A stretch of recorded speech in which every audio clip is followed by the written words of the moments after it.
إن الحمد لله نحمده ونصلي على رسوله الكريم أما بعد فأعوذ بالله من الشيطان الرجيم بسم الله الرحمن الرحيم وأقيموا الصلاة وآتوا الزكاة واركعوا مع الراكعين.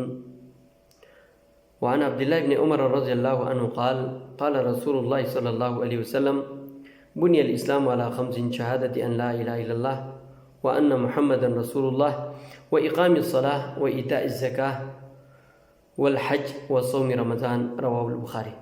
سامعین محترم، جہاں اللہ تبارک و تعالیٰ نے روزے کو ہم پر فرض کیا، اسی طرح زکوٰۃ کا دینا بھی ہم پر فرض ہے. زکوٰۃ ارکان اسلام میں تیسرا رکن ہے. یہ زکوٰۃ مال پر دیا جاتا ہے. مال کی نوعیت مختلف ہے. ایک ہے سونا اور چاندی پر زکوٰۃ ہے، ایک ہے عروض تجارتی مال پر زکوٰۃ ہے، ایک ہے بہیمۃ الانعام جانوروں پر بھی زکوٰۃ ہے، ایک ہے زمینی پیداوار پر.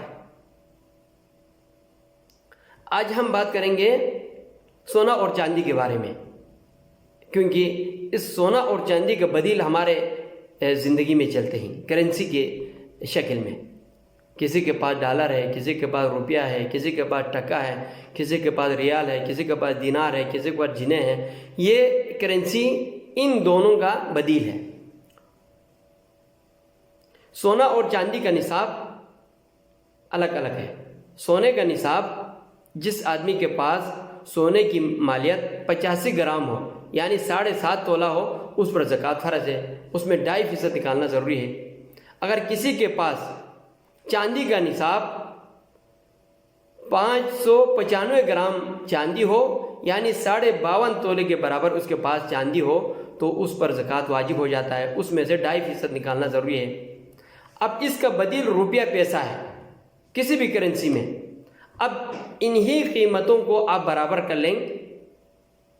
مثال کے طور چاندی کی 595 گرام چاندی کتنا روپیہ بنتا ہے، کتنا ریال بنتا ہے، کتنا ڈالر بنتا ہے. اب اس حساب سے آپ پر زکوٰۃ فرض ہے. مثلا 595 گرام چاندی کی قیمت تقریباً 70-75 ہزار کے قریب ہے، یعنی 70 اور 75 ہزار کے قریب ہے. یہ چیز ریال میں 1856 ریال بنتے ہیں. اگر کسی کے پاس 70 سے 75 ہزار روپے 1 سال تک پڑے رہے اس کے گھر میں، تو اس پر زکوٰۃ فرض ہے.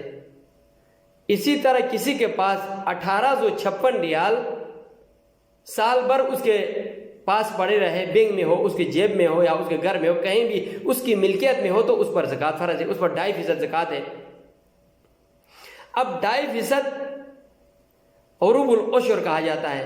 عروب العشر 40واں حصہ ہے. اب آپ کو زکوٰۃ فرض ہونے کے بعد اب جتنا آپ کے پاس اماؤنٹ ہے، جتنا آپ کے پاس مال ہے، وہ تجارتی مال ہو، وہ سونے کی قیمت ہو یا چاندی کی قیمت ہو، کوئی بھی پیسہ ہو، آپ اس کل کو 40 سے تقسیم کر لیں تو آپ کا زکوٰۃ نکل آئے گا. مثلا کسی کے پاس روپے میں ہے، تقریباً 1 لاکھ روپیہ ہے، تو 1 لاکھ روپیہ پہ اگر 1 لاکھ روپیہ ہے تو 1 لاکھ کو اگر تقسیم کر لے 40 کے ساتھ تو 2500 روپے نکل آتے ہیں. یہ 2500 روپے آپ کے اوپر زکوٰۃ فرض ہے. اسی طرح اگر کسی کے پاس 10,000 روپے ہیں، اب 10,000 روپے کو کل یعنی 40 سے تقسیم کر لے تو آپ کا زکوٰۃ نکل آئے گا. یعنی نصاب پورا ہونے کے بعد صرف جس کے پاس 10,000 روپے ہو نہیں، میں آپ کو ایک مثال پیش کر رہا ہوں. یعنی کل اماؤنٹ جتنا آپ کے پاس پیسہ ہے 1 کروڑ ہے، 1 کروڑ کو 40 سے تقسیم کر لیں، آپ کا زکوٰۃ نکل آئے گا. مثال کے طور آپ کے پاس 5 لاکھ ہے، آپ اس کو 40 سے تقسیم کر لیں، آپ کا زکوٰۃ نکل آئے گا. تو اس طرح زکوٰۃ نکالنا بہت آسان ہے. بہت سے لوگوں کو یہ اشکال ہوتا ہے. ایک تو ایک نصاب دیکھ لیں، سونے کا نصاب ہے اور چاندی کا نصاب ہے. بعض لوگوں کا اس طرح بھی سوال ہے، میرے پاس سونا بھی ہے، چاندی بھی ہے، روپیہ بھی ہے، لیکن کوئی بھی نصاب کو نہیں پہنچتا ہے. تو علماء کرام فرماتے ہیں اس زکوٰۃ میں غریبوں کا حق ہے.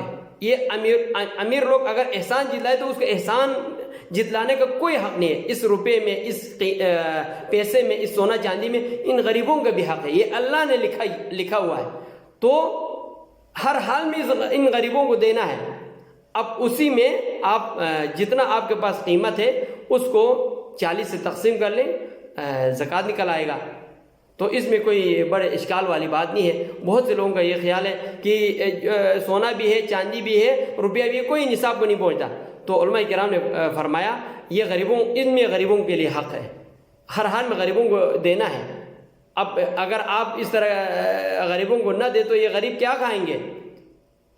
ہمارے، میرے اور آپ کے پیسے میں ان کا حق بھی بنتا ہے، اسی لیے زکوٰۃ کو فرض کیا. تو ان تینوں کو ملائیں. سونے کی مثال کے طور 2 تولہ ہے تو اس کی قیمت کتنی ہے دیکھ لیں. اگر چاندی 30 تولہ ہے تو دیکھ لیں اس کی قیمت کتنی ہے. اور مثال 50,000 روپے ہے. ان سب قیمتوں کو جمع کر کے 40 سے تقسیم کر لیں تو آپ کا زکوٰۃ نکل آئے گا. اللہ تبارک و تعالیٰ سے دعا ہے کہ اللہ تبارک و تعالیٰ ہمیں اپنے مال پہ جو اللہ نے فرض کیا اس پہ زکوٰۃ نکالنے کی اور غریبوں کا خیال رکھنے کی توفیق دے. وآخر دعوانا ان الحمد للہ رب العالمین.